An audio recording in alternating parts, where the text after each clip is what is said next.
मुक़द्दस अब्बास इल्मदाद अलैहिस्सलाम। यहाँ से इस दरवाजे से हम लोग दाखिल हुए। बाबे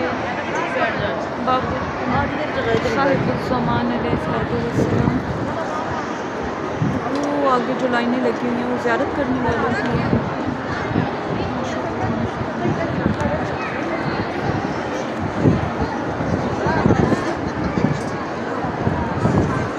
ये सरदार है, सरदार हुसैन